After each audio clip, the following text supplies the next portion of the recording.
I'm really happy to be able to welcome in Brian Shaw, Kobe's teammate, friend. And Brian, I can't even imagine what it was like just before the service as you guys were all gathering together and just sort of mixing. What were you guys saying to each other?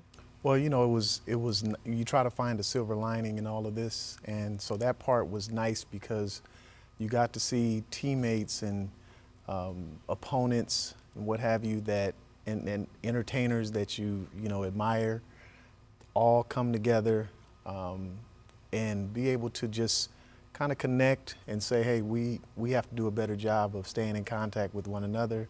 We have to do a better job of bringing our kids who grew up together around each other and exposing them to all of this greatness that we're all around. And that for me was the best part of it all. Mm-hmm. To be able to just get back together. You think about it, we spent so much time with each other. Yeah.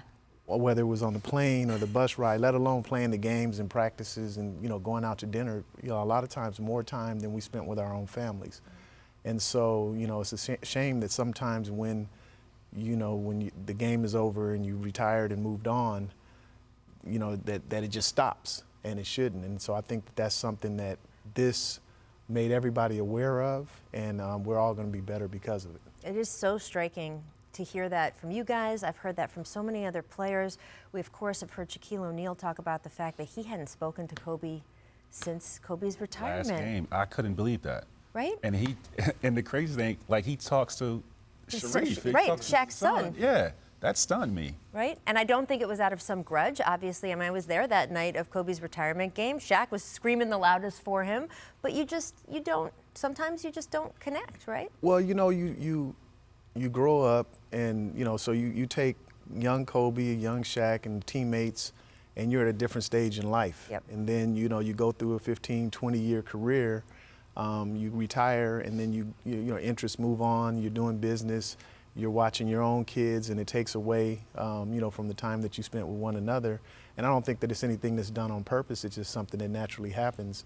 And unfortunately, it takes something like this to put everything in perspective and bring everybody back together. And that's the beauty of it. Yeah. One of the most moving things in the whole aftermath of the Kobe thing for me, in regards to this, was Shaq on the TNT broadcast in the empty Staples Center, kind of breaking down and looking at Ernie and Chuck and Kenny and saying, I don't call you guys enough. I don't text you guys. I don't spend time enough with you. And we're like, everyone gets busy and time just goes by, and you just don't really notice it happening. Absolutely. And Shaq was so moving today. Michael Jordan so moving. Take a listen to some of the things they had to say.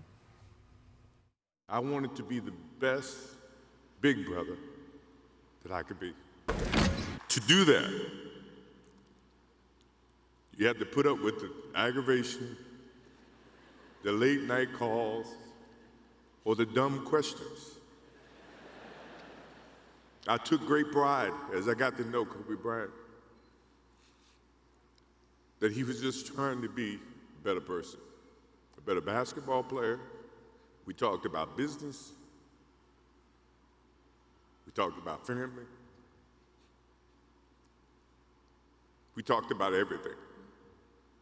And he was just trying to be a better person.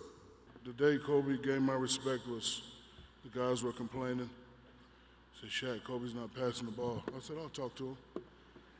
I said, Kobe, there's no I in team. And Kobe said, I know, but there's an in me in that. And that is perfect. We will hear, by the way, a little bit more from Michael Jordan later. I was so struck, first of all, that Michael Jordan spoke, because those of us in basketball know that is such a rarity. The NBA All-Star game was just in Chicago. He didn't speak publicly at that. He did a small video recording. That was it. I love that Michael's talking about Kobe basically pestering him into having this relationship, which is perfect, and Kobe deciding, I'm going to be this close to the man I idolized growing up, and he's going to make that happen, whether it takes no matter how many phone calls. Anything like that is amazing. And then, of course, the Michael Jordan bringing up the crying meme was perfect.